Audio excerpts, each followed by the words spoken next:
Mission complete. Well done, good and faithful servant. Welcome to your eternal home, where ceiling and visibility are unlimited, and life goes on forever. The nation pauses to remember the life of President George H.W. Bush. Thanks for joining us today for Faith Nation. I'm Amber Strong. And I'm Jenna Browder. A service full of laughter, tears, prayer, and praise at the Washington National Cathedral today, marking the official state funeral for former President George H.W. Bush. That's right. Every living president came together on what's been officially declared a national day of mourning. White House correspondent Ben Kennedy has more.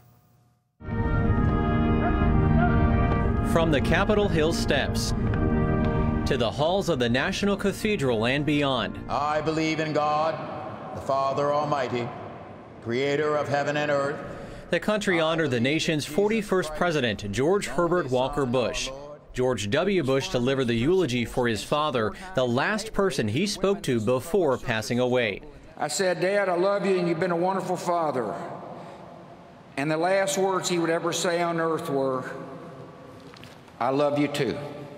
Seated in the front row alongside the Bush family was President Trump and First Lady Melania Trump, along with former Presidents Barack Obama, Bill Clinton, and Jimmy Carter.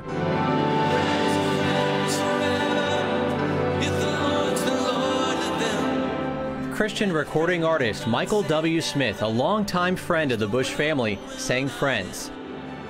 Though it's hard to let you go, in the Father's hands we know.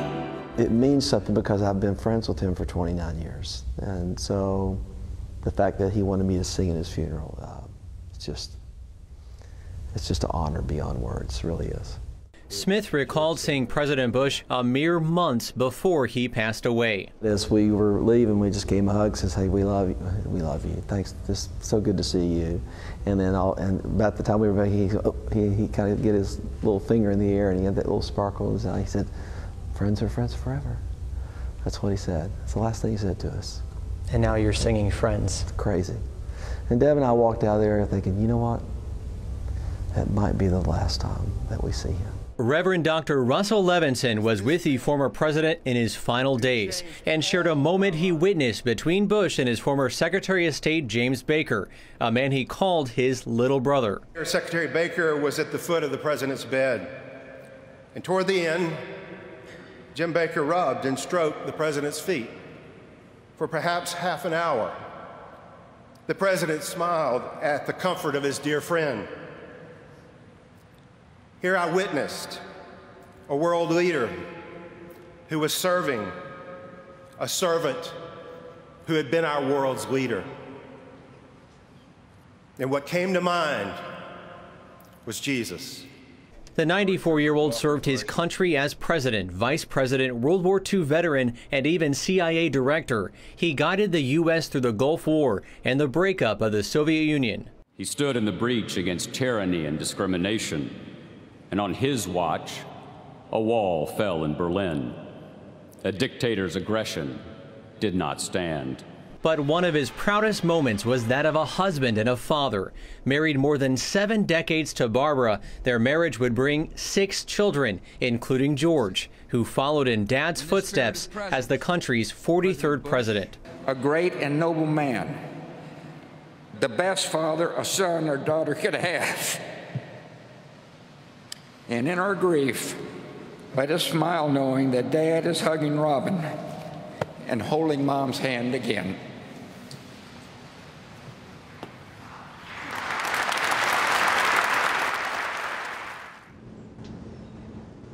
Now, former President Bush is only the 19th person to receive a state funeral. His casket is now in Houston, Texas for a service. He will be buried next to his wife, Barbara, and his daughter, Robin, who died at just 3 years old.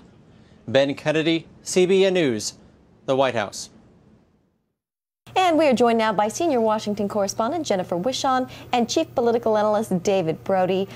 David and Jennifer, I'd like to get both of your biggest takeaways from this moving ceremony. Jennifer, let's start with you. Well, there's so much to unpack. I mean, what a beautiful, moving tribute to this man who has meant so much to our country. I think for me, you know, just remembering that this man had such a zest for life, that he was funny. Sometimes we don't think about the president as being funny, but that he loved a good joke, and what a good friend he was. I mean, you see someone like Alan Simpson who, you know, when he was at his lowest low politically, having the president inviting him to Camp David, you know, being seen with him publicly, it just really gives us a fuller picture of who this man was. What about you, David? Yeah, it's kind of like all of a sudden we're in this crazy, you know, Trumposphere, if you will, of craziness, and then all of a sudden we have a day like today, which just feels like not just a flashback, but just like a pause. And it feels nice to take a breath. And so George H.W. Bush, that's part of his legacy, for all of us to take a deep breath, inhale, and then exhale, and just realize that civility does need to rule the day at the end, but it's not easy. Yeah, it's not easy at all. That was going to be my next question. Like, what is the legacy of George H.W. Bush? We've heard civility, we've heard foreign policy. What are your thoughts on that? In a lot of ways, I think, you know, playing off that, his decency. He was a decent man. And, you know, I think we saw him rely on his faith publicly. I mean, you know, this is a man who every time he faced hardships, whether it was the death of his 3-year-old little girl, can you imagine going through something like that? Whether it was losing to Bill Clinton, which was a tremendous loss for him, but we saw him rely on his faith and also rally. And I think it's a great lesson. You know, we look at these issues on college campuses where there are free speech issues, that people don't know how to face adversity. Well, he's a perfect example of how you do that and how you can do that with grace. He's a man who was, you know, throughout his public and also in his private life, he was exhibiting the fruits of the Spirit. And his family is going to carry that on. And it's just such a beautiful legacy. Yeah. And what about his policy? David, he's largely known for his international policy, especially when it comes to the Cold War, Iraq, Panama. Right, Operation Desert Storm. I mean, that is first and foremost. It was a victory, and let me change that. It was a solid victory, all bold, as I like to say, 24 font. You know, I'd always do that. But it's true, and that's the #1 legacy of George H.W. Bush. That's it. Everything else we can talk about afterwards. But on domestic policy, obviously, the American Civil Disabilities Act was a big one. The Clean Air Act was another one.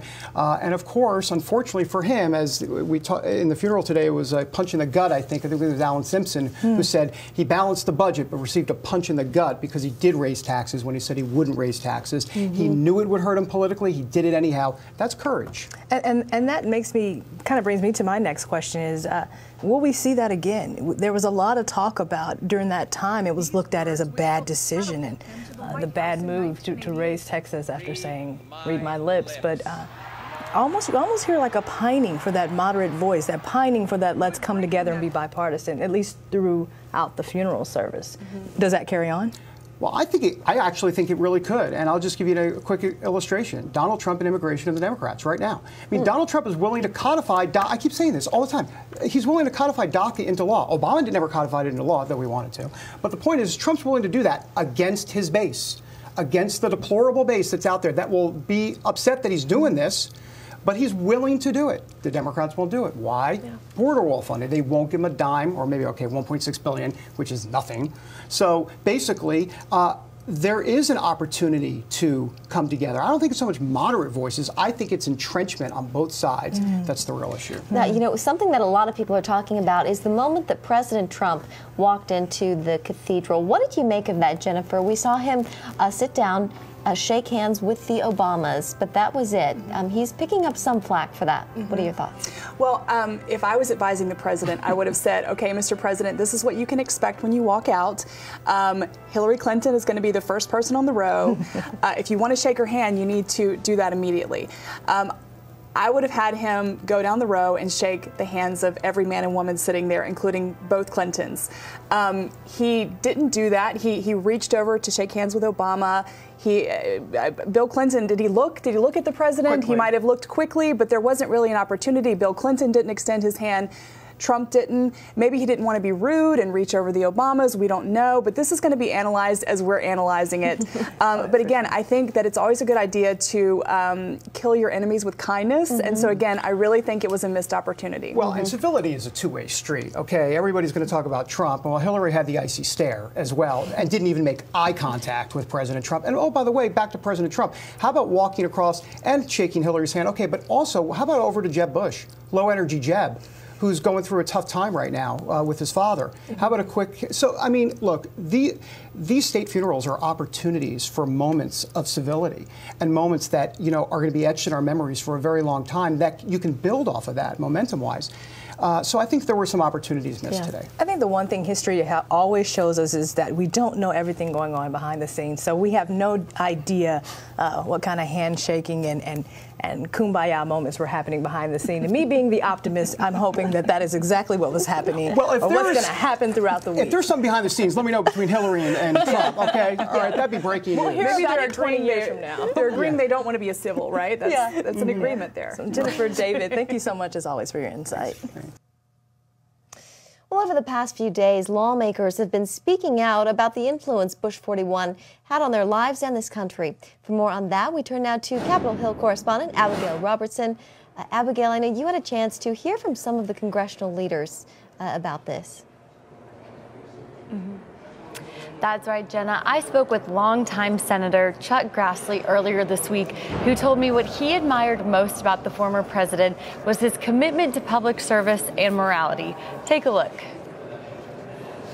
We don't give enough credence to people that set a good example as members of Congress, as presidents of the United States. Grassley entered the Senate in 1981 and served throughout Bush's time as Ronald Reagan's vice president and his own presidency. He accomplished an awful lot as president of the United States when the Democratic parties controlled both houses of Congress. And I hope that, how do you get back to where it was when President Bush? Many are saying that with President Bush Sr.'s passing, we're seeing the end of an era of a certain decency and civility in leadership. What is your response to that? He was a very good example of two things. Two things that people, sadly I'd say, brag about that they never talk about with anybody else. They don't talk about religion, they don't talk about politics. And is there any two things that have a bigger impact on your life, God and government in America, that we ought to be talking about? Grassley says he remains hopeful civility will return to politics. How are you going to change public discourse in America? Every one of us that are in public life have to individually set a better example, and if we do that as an individual goal, collectively, we will make a better environment for public discussion in America. I also spoke with Senator James Lankford this week on the Hill. He's one of the co-chairs of the National Prayer Breakfast with Democratic Senator Chris Coons, and they both attend a weekly bipartisan Senate Bible study that's known for having some peacemakers and pretty civil lawmakers here on the Hill. And that's what Senator Lankford told me, that he actually believes that there are many great examples of civility still here in Capitol Hill, but they're just not causing trouble, so they don't get a lot of media attention. Have a listen at what he said. What's interesting is I've had people say to me, you know, with the passing of President Bush, it seems to be that he was a leader with great civility. People could agree or disagree with policy, but he had great civility. And I've had people say to me, I wish there were people like that again. And I've smiled and said, there are. There are a lot of people that are like that, that are still in the Hill, that are in the House, the Senate. Vice President Pence is a great example of that. Somebody who works very hard on the civility and those things. There are some really good people that are out there that are really working to have that ongoing dialogue. But most of the time the media doesn't focus in on them. They focus on the most caustic voices. So there are not only some solid people that are really trying to be able to try to get things resolved, but there are some good leaders here still. And so I think Americans need to not lose hope that there are good leaders that are still around, that are still trying to be able to get issues resolved. Again, we do have real policy differences. Just because you have a civil conversation doesn't mean you agree at the end of it. I tell a lot of people I can smile and still say no at the same time. But this is the season that we should reevaluate that again.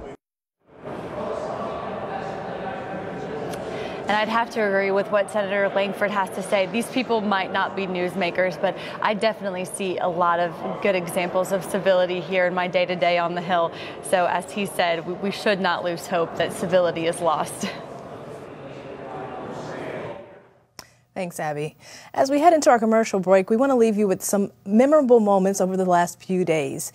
Some of Washington's most powerful, as well as average everyday Americans, honored the life of our 41st president as he was lying in state at the Capitol.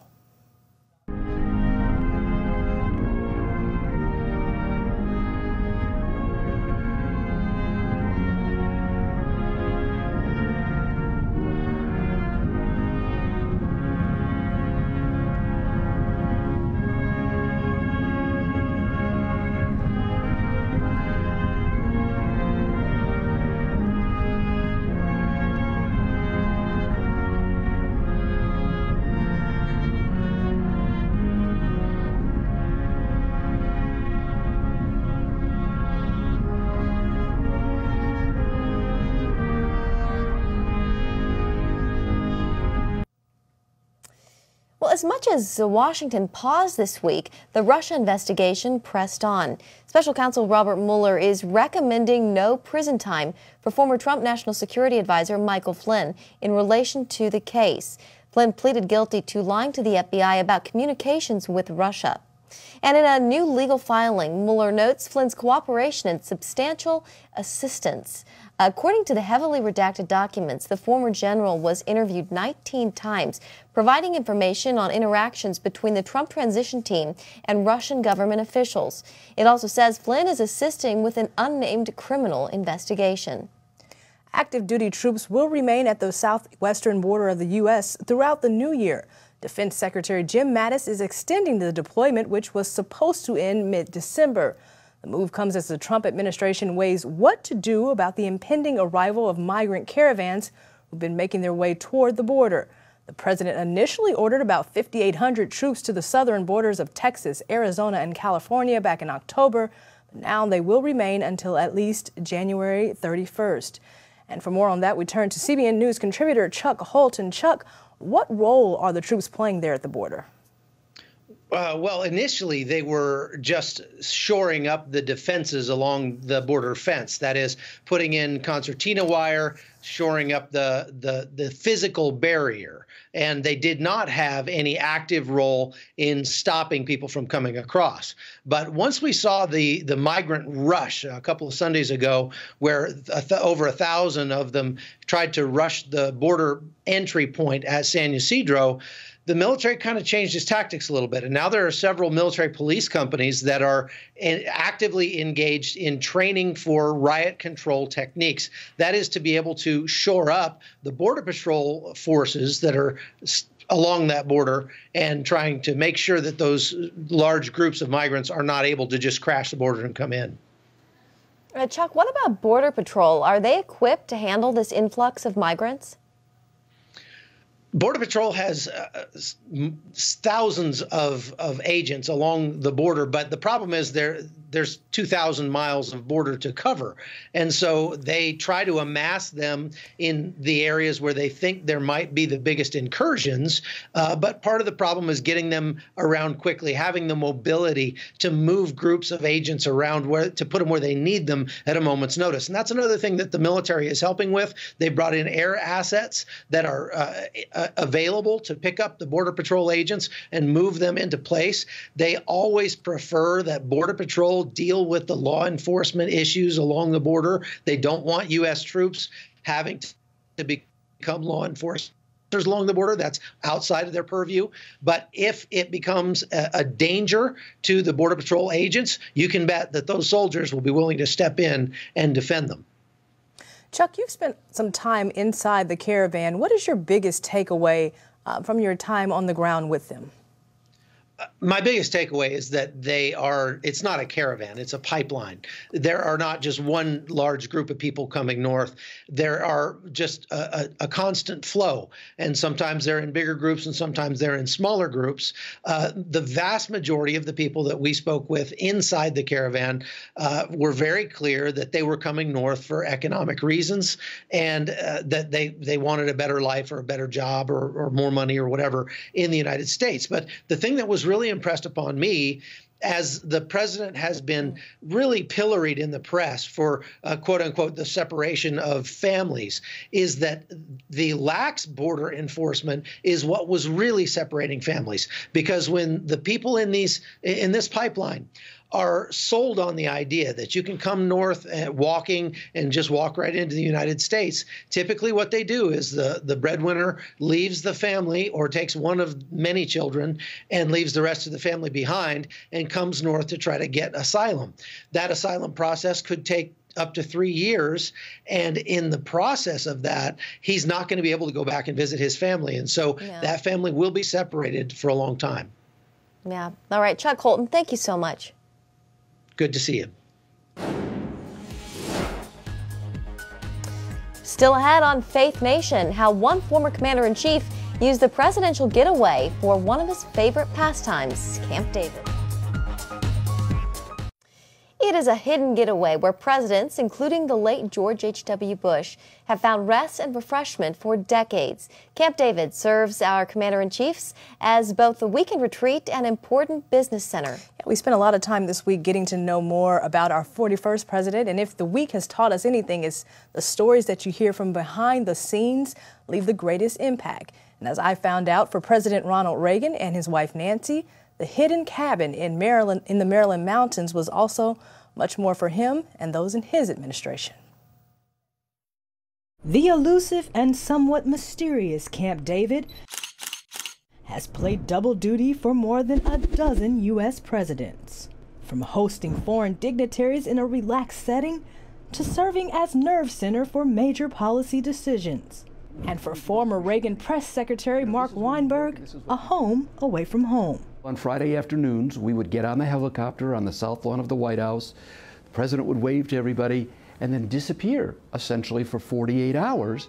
In his book, Movie Nights with the Reagans, Weinberg fondly recalls those weekend getaways at Camp David. Abandon ship! Open all deck hatches!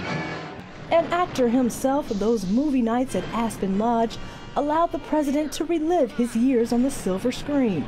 The Reagans viewed hundreds of films during their time at Camp David, from Guess Who's Coming to Dinner to Crocodile Dundee. That's not a knife. That's a knife. Sometimes the art imitated life, like the aftermath of Rocky IV. And this was at the time that, the Cold War was really heating up, to use a phrase. So it did have an influence. And at one point, the Russians, the Soviets, told the Americans, complained to American diplomats about Rocky IV. They said, "Why, you shouldn't show that. That's not a good movie to show." The president told us this. The American diplomat said to the Soviets, "Well, we don't have anything to do with that. In our country, the government doesn't control the movies." And they couldn't understand that. Sometimes the movies influence platforms. Case in point, the 1980 film 9 to 5. Because there was a scene with Dolly Parton and Jane Fonda and I believe Lily Tomlin smoking marijuana. And you have to remember, this was the 80s. It was illegal back then. And this movie glamorized it, and he thought that was a terrible message to send to young people. And Mrs. Reagan was so bothered by it that she called them out on it in a speech. That iconic scene pushed the First Lady further into her anti-drug agenda, and those famous 3 words. Just say no. Weinberg says despite the media's narrative of a cold First Lady, those moments gave him a glimpse into the relationship between Nancy and her Ronnie. She was very warm and welcoming. She took an interest in people. She listened when you were in the room. She was protective of her husband, as well she should have been. While the Reagans loved their privacy, that didn't stop the press from going to great lengths to catch a glimpse of the president. They took the lens that they used for the space shuttle, the biggest lens that CBS owned. They brought them out there so they could get the president riding on this horse, this wavy figure in the heat. And he knew it. And he said, "I'm going to have some fun with them." And he did this and pretended to fall off the horse. Weinberg fondly recalls Reagan's famous sense of humor, even with the media. For our friends in the press who place a high premium on accuracy, let me say, I did not actually hear George Washington say that. While Mrs. Reagan usually decided which film to review, Mr. Reagan found a particular love of An Extraterrestrial and his best friend, Elliot. E.T. was a movie that touched both of their hearts. They had tears in their eyes at the end. It was a very wonderful story, a fantastic story in the literal sense of the word. And those kinds of themes of letting your imagination go wherever it could and believing in the impossible and wondering what was out there and wondering what the future could be, those were very Reagan-esque themes. Even after the credits rolled on the Reagans' time in the White House, those weekend getaways forged a friendship that would last until the end. And I told him that I was considering leaving the staff after having been there 10 years, that it was time for me to move on. And he said, well, I understand. You're a young man. I expect you to do that. And by the way, Mark, I'm not going to be here forever. Well, I knew what he meant, but I didn't want to acknowledge that. Still, Weinberg says Reagan was at peace with this life and the next. He said, Mark, it's okay. I'm not afraid of that. And in fact, I look forward to it. Because he knew that God had a plan for him and that he lived a life on earth and would be reunited with people after. And he was very grounded because of his faith. That's going to do it for today's Faith Nation. Have a great evening.